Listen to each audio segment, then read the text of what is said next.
প্রত্যেকবারের মতো আজ আমি নিয়ে চলে এসেছি আর একটা রেসিপি। তো আজকে আমি বানাবো পমফ্রেট মাছ। তো এই পমফ্রেট মাছের জন্য কিন্তু সবার প্রথমে আমি বাজার থেকে মাছ আমি নিয়ে চলে এসেছি। তো এই মাছটাকে কিন্তু আমি আগে কেটে নেব। তো মাছটা কেটে দিলে অনেকটা আমার টাইম বেঁচে যায়, একটু সুবিধা হয়, কিন্তু আজকে দেয়নি মাছটা কেটে। তো যার জন্য কিন্তু আমার একটু অসুবিধা হয়ে যাচ্ছে, তো টাইমটা আমার অনেকটা নষ্ট হবে। তো যাই হোক, তো কিছু করার নেই। মাছটা আমি বাড়িতে এনে ভালো করে কিন্তু কেটে ধুয়ে পরিষ্কার করে নিয়েছি।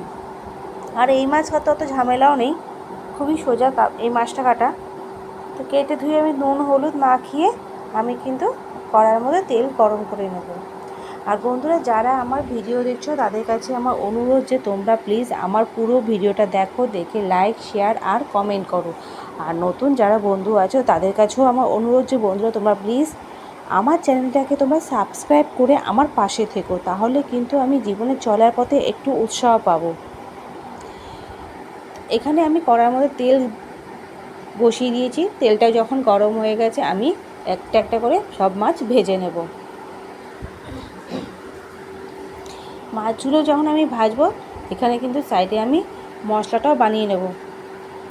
এখানে আমি দিচ্ছি পোস্তর দানা, চিনেবাদাম আর কাঁচা লঙ্কা। এই দুটোকে নিয়েছি আর কাঁচা লঙ্কা নিয়েছি, নিয়ে কিন্তু আমি একসাথে বেটে নেব। ভালো করে বাটা হয়ে গেলে এখানে কিন্তু মাছও ভাজা হয়ে গেছে।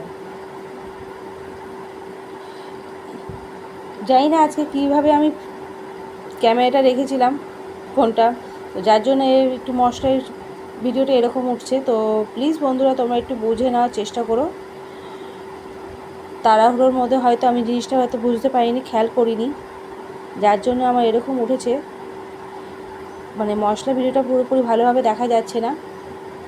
তো তোমাদের কাছে আমার অনুরোধ যে বন্ধুরা তোমরা প্লিজ একটুখানি বুঝে নিও। তারপর মশলা বাটা হয়ে গেলে আমি কিন্তু সাইডে রেখে দেব। আর এখানে কিন্তু আমি নিয়ে নিচ্ছি কিছু কিশমিশ। মাছগুলোকে তুলে নিয়ে মাছের তেলের মধ্যেই আমি কিন্তু কিশমিশটা ভেজে নেব, কারণ অনেকটা মাছের তেল আছে, আর মাছের তেলের মধ্যে কিন্তু মাছের তরকারি করলে খুব ভালো লাগে। তো এই তেলের মধ্যেই অনেকটা তেল আছে, তার মধ্যেই আমি কিশমিশটা কিন্তু আমি ভেজে তুলে নিয়েছি। কিশমিশটা আমি বেশি ভাজিনি, হালকাভাবে কিন্তু ভেজেছি।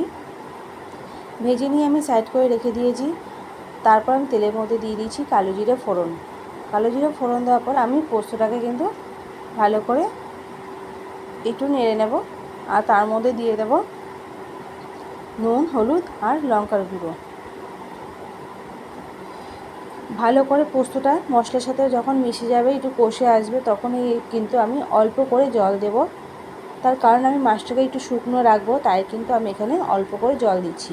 বেশি জল আমি এখানে দেবো না, শুধু মাছগুলোর ভেতরে যাতে মশলা যায়, মাছটা যাতে সেদ্ধ হয়, ঠিক তার জন্য কিন্তু সেই পরিমাণেই আমি জলটা দিচ্ছি।